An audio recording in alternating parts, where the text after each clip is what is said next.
तो हम बात कर रहे थे अबाउट इसके कॉजेस हमने बताया कि अगर उसके ऑरिफिस में ऑब्स्ट्रक्शन हो जाए, ये रहा उसका ऑरिफिस, डक्ट थी, ठीक है। अगर इसमें प्रॉब्लम आ गई, सारी सिक्रीशंस पीछे एक्यूमुलेट हो जाती हैं, ठीक है। अब वो सिक्रीशंस एक्यूमुलेट हो जाती हैं तो उससे क्या होगा, आपके पास सेबेशियस सिक्रेशन ग्लैंड में एक्यूमुलेट हो रही है तो आपके पास एक ग्लाइकोग्रैनुलोमा बन जाता है। हमने बात की कि आपके पास से जो ऑब्स्ट्रक्शन थी क्यों हो रही थी, बिकॉज ऑफ द इन्फेक्शन और because of any of the unknown cause, ठीक है।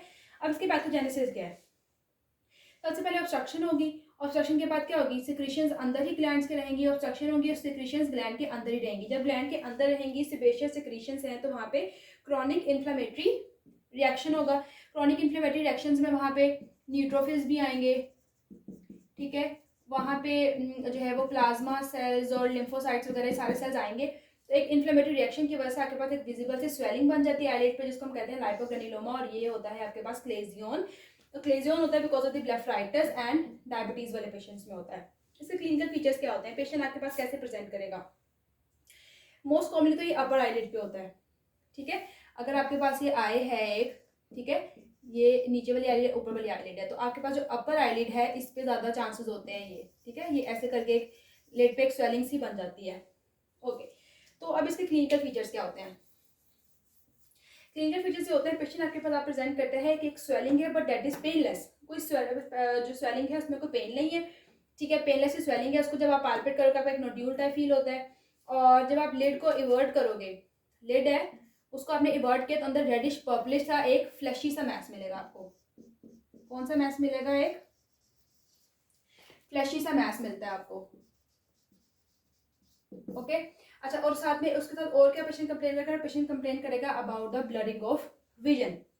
तो ग्लेजियन की बात की हमने, ब्लेफाइटिस और डायबिटीज मेलिटस से इसके प्रेसिपिटेटिंग फैक्टर्स होते हैं। क्रॉनिक इन्फ्लेमेटरी लाइपोग्रेनुलोमा है, ऑब्स्ट्रक्शन होती है बिकॉज ऑफ एनी इन्फेक्शन और बिकॉज ऑफ अननोन कॉजेज, और पैथोजेनेसिस वहाँ पे क्रॉनिक इन्फ्लेमेटरी रिएक्शन होता है। और कॉजेज में क्लिनिकल फीचर्स पेशेंट के प्रेजेंट करेगा विद पेनलेस स्वेलिंग, विद आप उसको पैल्पेट करेंगे तो पेशेंट को आपको नोड्यूल टाइप फील होगा, ठीक है।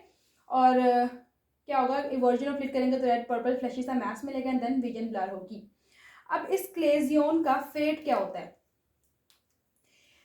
इसका फेट ये होता है कि या तो ये कम्प्लीटली रिजॉल्व हो जाएगा, कंप्लीट बिल्कुल ठीक हो जाएगा, या वहाँ पे कोई ना कोई हार्ड सा नोड्यूल बन जाएगा, राइट।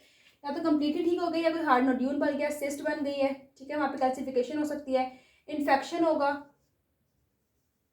ठीक है। और इन्फेक्शन के बाद वहाँ पे सेपरेशन हो सकती है, वो बस्ट कर सकती है। तो आपके पास 6 पॉसिबल चीज़ें हैं जिसमें एक क्लेजियन कन्वर्ट हो सकता है, तो कम्प्लीटली रिजॉल्व कर जाएगा, ठीक है, या वहाँ पे हार्ड सा कोई हार्ड नोड्यूल बन जाएगा, सिस्ट बन जाएगी, कैल्सिफिकेशन, सेपरेशन या बस्ट हो जाएगा, ओके। कॉम्प्लिकेशंस क्या होती हैं? अब देखो, एक आपके पास लिड है, अपर आईलिड है, लोअर आईलिड लिड है, इस पर एक इतनी बड़ी स्वेलिंग है तो ये लिड को एलिवेट करने देगी, इसका इतना इसका वजन होगा कि लिड बंद ही रहेगी, तो उसको कहते हैं मैकेनिकल टॉसिस। और जब लिड जो है कंप्लीटली आप जो है पेशेंट अपनी अपर आईलिड खोल नहीं सकेगा तो एस्टिग्मेटिज्म हो सकता है। अब ट्रीटमेंट क्या है? अगर ये क्लेजियन, ये जो ग्रेनुलोमा बना है बहुत छोटा सा है, तो आपने इस पेशेंट में करना है, आप इसको एक्सप्रेस करते रहें, हॉट फॉर्मेंटेशन करें, और आपके जो इन्फ्लेमेशन है उसके टॉपिकल स्टीरॉइड्स और एंटी इन्फ्लेमेटरी ड्रॉप्स दे दो। अगर वो बहुत छोटी है, स्मॉल हॉट है, तो हॉट फॉर्मेंटेशन, एक्सप्रेशन, टॉपिकल यहाँ पे स्टीरॉइड दो, एंटी इन्फ्लेमेटरी ड्रॉप्स, और पेशेंट ठीक हो जाएगा। लेकिन अगर वो लार्ज है, ये सेलिंग बहुत ज़्यादा लार्ज है, देन आपने उसको कॉर्टिकोस्टीरॉइड का इंजेक्शन देना है, ठीक है। वो कॉर्टिकोस्टीरॉइड कौन सी यूज़ करते हैं? मोस्टली ट्राइएमसिनोलोन ही यूज़ करते हैं, ठीक है। और आपके इसको जो है सेकेंडरी इन्फेक्शन ना हो तो सिस्टेमिकली एंटीबायोटिक्स दोगे। अगर मेडिकल ट्रीटमेंट से पेशेंट को रिलीफ नहीं हुआ, then you have to go for surgical treatment. Surgical treatment आप क्या करोगे? सिंपली उस लीजन को इंसाइज करोगे और उसके कॉन्टेंट्स आप क्यूरेट कर दोगे फ्रॉम कंजक्टाइवल साइड, ठीक है। अब कुछ पॉइंट्स में यहाँ पे भूल गई हूँ लिखना, वो है इसके डीडीज। क्लेजियन के डीडीज क्या हैं? डीडीज इसके ये हैं, देखो, या तो सिबेशियस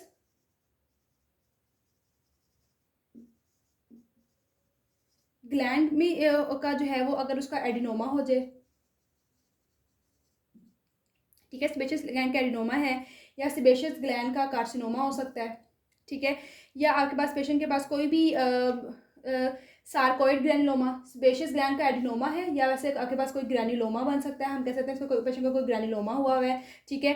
या आपके पास कोई फॉरेन बॉडी ग्रैनुलोमा है, एक तो सार्कोइड ग्रैनुलोमा होगा, एक फॉरेन बॉडी ग्रैनुलोमा हो सकता है पेशेंट को, देन आपके पास डर्मल ट्यूबरकुलोसिस भी कह सकते हैं। तो आपके पास इसके डीडीज में क्या क्या चीज़ आ जाती है, सेबेशियस ग्लैंड का एडिनोमा है, सेबेशियस ग्लैंड का कार्सिनोमा है, फॉरेन बॉडी ग्रेनुलोमा है, या कोई सार्कोइड ग्रेनुलोमा है, या उस पेशेंट को डर्मल ट्यूबरकुलोसिस हुई हुई है। So this is all about the Claisen.